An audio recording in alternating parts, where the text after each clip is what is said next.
In today's video, we're jumping back to our NHL offseason plan series. Today, we're looking at the 14th ranked team from the regular season, the Winnipeg Jets. They should be a team that sees a lot of change this offseason.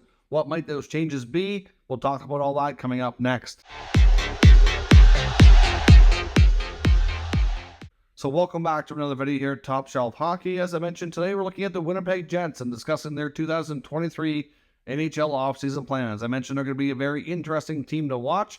They're going to have a ton of questions facing them and likely see a lot of significant change as this team has kind of hit the brink of what they can accomplish, I think, as a group. And it's time to see the management team kind of break up that core group of players and make some significant changes. So we'll discuss what those could be. First, of course, if you're new to this series, we're going to recap the 22-23 season, take a look at some key team metrics, take a look at some things that have transpired with this team, take a look at their cap space, internal business that could be taking place, like restricted and unrestricted free agents. And then, as I mentioned, the top questions facing the team to get into the offseason. So they're start up here with recapping last year. They finished with a record of 46-33-3. Obviously, they qualified for the playoffs as a wild card team. They ended up playing the Vegas Golden Knights, in which they lost the series 4-1. They won the first game against the Golden Knights and then lost the next 4 straight. Things were looking promising after game 1.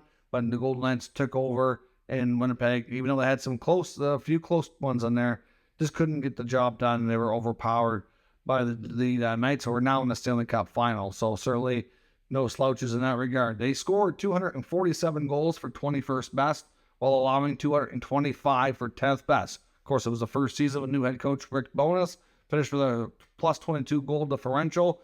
Offensively speaking, they need to be stronger if they're going to have a real chance to finish higher in the standings. This team actually was in first place early in the season, and the second half of the year was not as good to them. They kind of took their foot off the pedal, so to speak, and they started running into a combination of injuries, and I think they were kind of running into some issues within the team as well off the ice. They kind of, you could tell some of those players maybe, in my opinion, maybe didn't want to be there anymore, or were just frustrated or what have you, which is kind of, where we're heading with all these changes we're talking about. On the power play, they had a percentage of 19.3%, 23rd best. Considering the talent they have, that's not good enough. The PK was pretty strong, however, 82.4% for 7th best. So strong defensively under Rick Bowness. That's not a huge shocker, not a big surprise. He's typically had some pretty good, well-coached defensive teams. Offensively speaking, though, certainly had some challenges, including the power play. As I mentioned, it's not just Rick Bowness that was new. They also went in and they actually added at the deadline, trying to get this team make sure they made the playoffs. Adding Nino Niederreiter as well as Vlad Domestikov at the deadline. Niederreiter was actually a pretty good fit, and it looks like he might be one that sticks around there. We'll have to see where that goes. From a salary cap perspective, they have just shy of $13 million available as of right now. Just over $70 million used in their cap space, 70.5, and they have 15 NHL contracts for next year. So that's how things finished last year, but they finished with a lot of questions, and we'll see where this goes. Now let's look at their internal business. Players on expiring contracts, RFAs and UFAs. Some interesting names here. On the RFA side, of course, led by Pierre-Luc Dubois. We all wonder what the future holds for him. We know that he's made a statement before that he does not want to stay in Winnipeg long term, so we'll see. He's a player we need to discuss. Morgan Barron's an RFA, as well as Kevin Stenlund, and a couple of younger defensemen, Logan Stanley and Dylan Sandberg. I mean, as far as who could be retained here, there's a possible that most of those guys could get a qualifying offer, but I don't know if they're all going to necessarily be on the team next year. On the UFA side, some interesting names, and quite possibly a lot of these players aren't back either. You had goalie David Rittich, veteran forward Sam Gagner, Axel Nilsson-Falaby, Carson Kuhlman, Saku Winalainen, and Vlad Domestikov, as I mentioned as well, was one of the deadline acquisitions. So I think a lot of the players that are on expiring deals, there could be a few return, but for the most part, I think they're going to be working on a bit more of a clean slate, and some of these guys are going to be told that they're not going to be reoffered, but we'll see where that goes as we get closer to free agency. Now, what are the top questions facing this franchise? Well, all their top players, or most of them, are facing a question of what's in their future. So let's start with Pierre-Luc Dubois. There is no bigger decision right now that Kevin Cheveldayoff has to make than his pending restricted free agent centerman. It's been known now from Pierre LeBrun of TSN's Insider Trading that Pierre-Luc Dubois and his agent Pat Brisson have made it known to the Winnipeg Jets, again, just to reiterate, that he has no intention of signing long-term in Winnipeg. So anybody that was hoping for a change of heart after another year in Winnipeg and maybe show him the possibility of maybe being the guy on the team if they move out some of the other veteran guys, it's not happening. He does not have the desire to be there. Not only that, his agent Pat Brisson has also made it known to Cheveldayoff that Dubois will not even want to sign a one-year deal. At this point, they're going to have to offer him his qualifying offer just to retain his rights. Otherwise, he becomes an unrestricted free agent and walks for nothing. They're not going to let that happen, obviously. We already knew that a trade was very likely. That Cheveldayoff was not going to let this drag into the season for a couple of reasons. One, you know it's going to be a major distraction.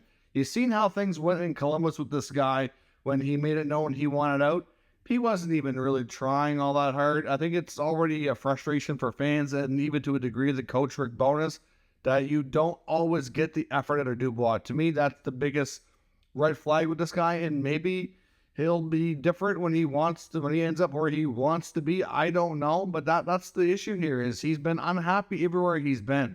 So to me, there's a lot of risk in acquiring this guy, and I don't know that you're going to get what you really expect, which is the problem. Now, the play here has been made it known that he wants to go to Montreal. There's been no secret there. His agent and himself last summer before he signed in Winnipeg when he was still unsigned as an RFA made that clear.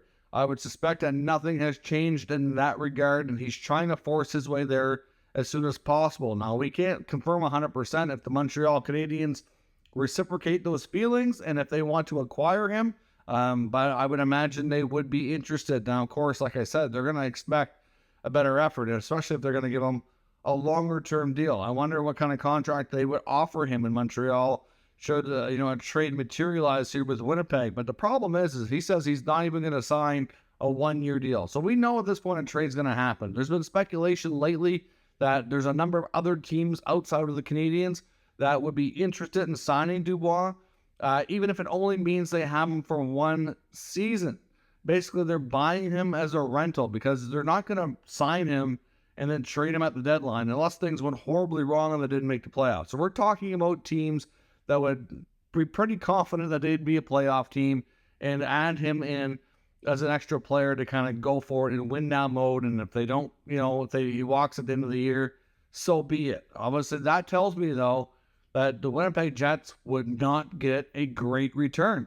Unfortunately, Cheveldayoff, no matter what you do here, doesn't have a great deal of leverage. They even have Patrick Laine for this guy, and now he's going to end up getting them.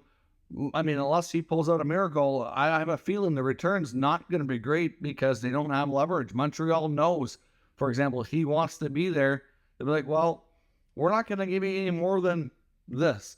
And at the end of the day, we don't have to because we're going to sign him as a UFA if that's the case, once he makes it there. Another team's going to say, well, we're only getting him for 1 year. We're not giving you a lot. But there's been talk about other teams, contenders around maybe. For example, if the Bruins don't get Bergeron and Krejci back, maybe they would want him, or the Rangers. I've heard that one, or Carolina. I don't see the Hurricanes doing that, though. Personally, they don't tend to. They are very risk adverse. I don't see that. But a number of other teams, like those teams that are expected to contend next year, that he could go to for a year. I don't know. I think the odds are it's going to be Montreal. Kent Hughes and Jeff Gordon are going to end up working on a deal. They're going to have to send something over to Winnipeg that's of decent value. I know Montreal just got done saying that they have all the leverage, but from a salary cap perspective, they have to make it work, and that's going to be challenging. Montreal's not exactly floating in free cap space here, so they're going to have to give a decent player. There's been some rumors about Josh Anderson. I've seen some rumors about Curry Dock. I'm not convinced that the Habs are going to want to trade Dock. I understand Winnipeg would probably be very interested and might try to push for that. I don't know that they're going to want to do that, though. I see them wanting to build around Suzuki, Caulfield, Doc, and if they can get Dubois him as well. So you're looking at players like a Josh Anderson, maybe a young defenseman. I don't know. It's really hard to say. But no matter what happens here, it's fair to say that between now and the next 3 to 4 weeks, Dubois is no longer going to be a Winnipeg Jet. It's going to be just a matter of where he goes. I think it's also quite likely that they're going to need to make a big decision here on Captain Blake Wheeler, our former captain, I should say. He was stripped of the captaincy this year. That was one of the big changes of the team, one of the things that new coach Rick Bowness put in place.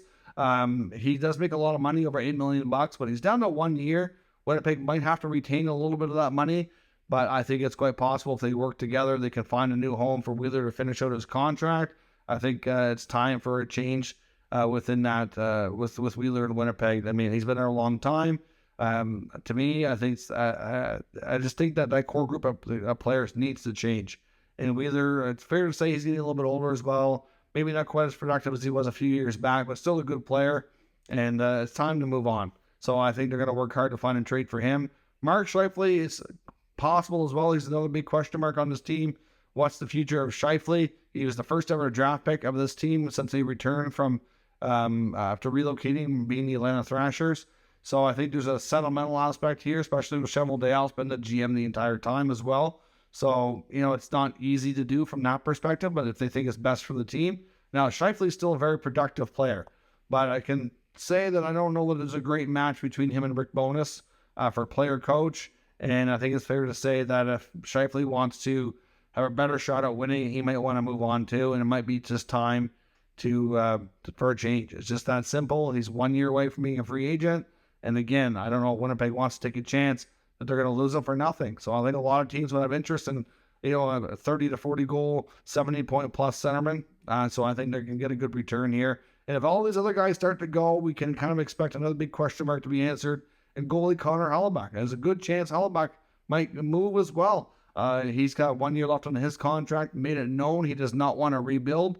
And if the team goes, to take steps back, he may be a player who wants out. It's just that simple. It's not something he's interested in.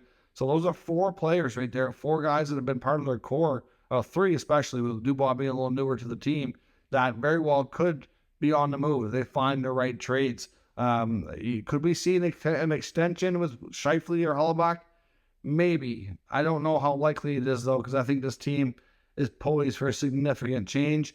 Obviously, the Jets made it clear they don't really want to rebuild either. So all these players, the questions are going to be, can they find trades for these guys to get them a fresh start, to get them on their way, while bringing back players who can help immediately? There could be some futures in there, sure, but the bigger part and the bulk of what comes back has to be players that can help now. I think they're going to want to retain players like Josh Morrissey, Kyle Connor, Nick Ehlers, and build around those guys and try to get back to a status in the next, short term, 1 to 2 years, where they can be at least a playoff team and try to contend for a Stanley Cup. This franchise has been kind of spinning the wheels for some time. I know the fan base is getting a little bit antsy. When they first came back to Winnipeg, they were a while becoming a playoff team, and then they became, for the most part, fairly consistent playoff team, but they haven't been able to get over the hump and really have a ton of playoff success outside of that 1 year where they went to the conference final. So it's time to make changes. This core group of players, I don't think, can win, at least not at a high enough level, the way it's constructed here today. So I think Winnipeg and Cheval-Dayal is going to have a ton of work to do this offseason, and those questions are big. But can he find the answers and help this team take some major steps and see some significant change this offseason? In my opinion, that's going to be the big thing this year, and we'll see what they can do. So let me know your thoughts on the Winnipeg Jets offseason. Are these guys all destined to be traded? What kind of returns can they be getting? Who could they target to come back in some of these deals? Let me know your thoughts on that. We'll discuss further. If you're new to this series, new to this channel, make sure you subscribe, stick around.